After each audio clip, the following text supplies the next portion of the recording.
Alright, hey guys, nerds and nerds alike. So this is actually a video because this popped up just a bit ago, and this is actually about the updates from April and beyond, and we're actually going to be discussing several characters here because there's a lot of information within this notification. They're basically talking about what they're going to be doing with the April update and what things are going to look like. So we of course have inherent and skills and merge allies, which are kind of, it's basically, to summarize this whole thing, it will be possible when you inherit a skill to a certain character, if you decide to merge that character into another one, that skill could possibly, you could carry it over. So the example they gave here is that a Marth that inherited soul is used as the source character, will be merged into another ally, that they will also inherit soul. That's a interesting thing. It's also interesting that they're using soul as an example, which means that at least we know that special skills are probably possible. The next thing that I found really interesting is hero merit, and this is apparently going to be something that characters earn as they participate in battles, and you can then use this currency to obtain hero feathers. I'm a little bit worried and I'm kind of skeptical about this because honestly, I don't know if we need another currency in the game right now. But I mean, I'm sure some people will get a little upset about that or might not be too thrilled. We'll wait and see. Another thing about the rules of combat here is that they're going to be adding new styles of play in a sense. And these are, instead of the typical, here, eliminate all your units here, we now have defense, which is basically you clear a map by defending against enemies for a certain number of turns, and then we also have a new ability with reinforcements. And if anyone who's played Fire Emblem before, you probably know what this is. Basically, new units will appear, new enemy units will appear every so often, every other, every so many turns, I'm sure. It's basically something that has happened in other Fire Emblem games before. It's nothing too crazy. They're also apparently going to be changing arena scores and matchmaking by just like character levels and star ratings, which I don't understand why it wasn't like that before. Number of bonus gains from merged allies, which again, why? Total base stats after removing the effects with all skills, weapon skills, blah blah blah, and equip skills, which of course I'm sure is coming from, things like inheriting skills. So, we also have the bonus hero descriptions in Arena. You just tap it, nothing too crazy.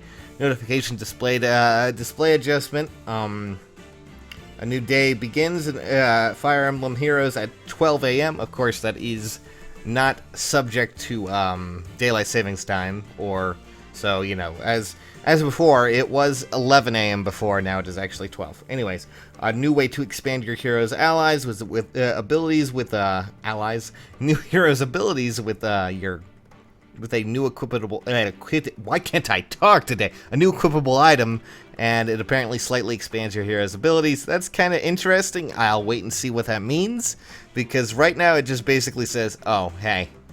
But here's the big one, and here's something that I'm really kind of fascinated about, is that they've given away all the upcoming Grand Hero battles. And here's the thing I'm going to start working on. Since we now know that these characters are coming, they've technically been in the data before. We knew what Ursula's stats were before she actually came out, and I just totally forgot about it. I didn't think that they would actually keep the data that they had for her in the game and actually use her as the final product, but I was wrong. They completely just copied it, and they were just like, hey, she was already in the data, so chances are we can go over this. But anyways, so we have the grand battles coming, which again, kind of like Ursula, those were the battles that you can do to unlock a unit that is special from that, and is not one of the weekly things. And oh my god, the power cord is being tugged on. Anyways, so here's the battles that are coming out. Late March, which is actually March 24th, is Michalis, and he's the ambitious king. And then of course we have Navarre, and Zephyl, and also Xander, and then Lloyd. These are all interesting characters. It's weird to see Xander there, but hey, I mean, free unit, I guess. They also talk about a bit more like future plans about how, since you won't be able to revive allies, blah blah blah, and working on a new in-game event Since many details aren't set in stone yet, there's not much we can share at this time, but this new event will require tactical thinking, since you won't be able to revive allies who fall during battle. In a kind of similar sense to older Fire Emblems, I guess. They also go on to mention that, you know, that'll have special rewards, and that you shouldn't worry about your allies or your units being killed permanently, which is something that happened in Fire Emblems before. Yet, you know, there's always... Granted, the newer ones have had a more casual, you know, game set if you wanted to use that, but that was something that's always been in Fire Emblem. But anyways, this is basically what I wanted to talk about, and today we're actually going to be talking about Michalis, who is actually coming out on the 24th, and we can kind of look at his stats already right now. So I've pulled up an image from the hacked, by the way. These are hacked data mine things. You probably shouldn't be doing this. Don't try to add a character data.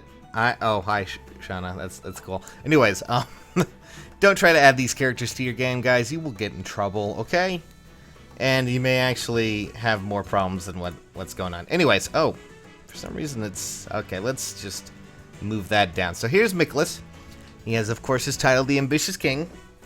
And first off and foremost, he's a green unit. He's a green axe wielder, but he's also a green flying unit, as you can see right there. Nothing too crazy, but here's a few things that are of note. 1, his HP is actually fairly decent, his attack is extremely high, his defense is relatively well off, and outside of that, his resistance and speed are not the best, but that's not too bad. But one thing you may notice is that he has the lon'qu, which is something that I believe Minerva has as well, but we'll get down to that. Speed up the transition. Come on, you can do it, guys. Silver axe, cool. And there we go, lon'qu. Okay, so lon'qu, it basically accelerates special triggers, which by 1 turn. So essentially, these are not 4. These are not 5. They're actually 4. But anyways, he has access to Rising Thunder and Blazing Thunder. When you think about this, you probably just want to think something similar to Tiki or Leo, in a sense, is that after a set amount of, you know, triggers, be it turns, actions, what have you, this will eventually do an AoE spark damage around the target, damaging other units as well. So, nothing too crazy, nothing too insane, but that's a pretty nice ability to have from, you know, Michalis. Anyways, before combat, blah de blah de blah. Attack, but here is the more interesting thing. We will actually get back to this in a second, but outside of that, he has threat and defense, and that's the pretty basic thing. If he's close to the units, he will then do more. He will reduce their defense and do more damage. I'm completely going past that. Still, though, threat and defense 1 and 2 and 3.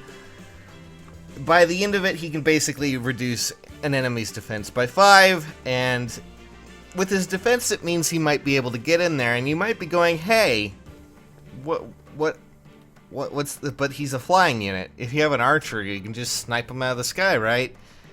Not with that shield ability there. I believe it's called Iode's shield. I might be saying that wrong. I do apologize.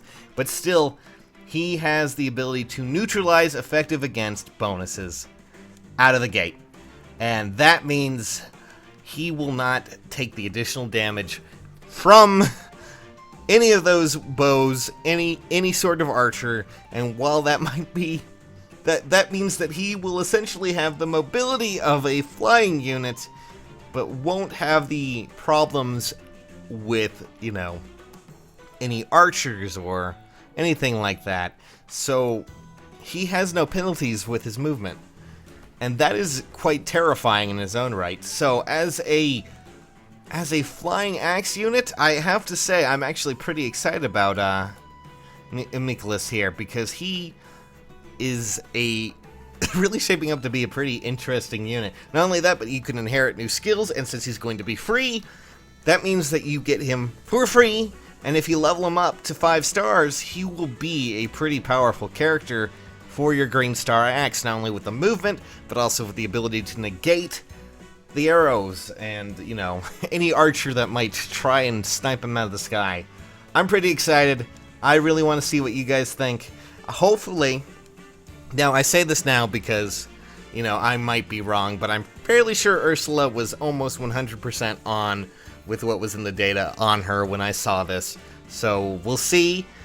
This might not be 100%. They might change him completely. I don't know. But considering that Ursula was in the data for so long and he was in the data for so long, we also have Navarre and almost everyone on that list here. You know, they are in the data. We'll see what happens, though. But still, nonetheless, guys, I hope you guys look forward to the updates that are coming.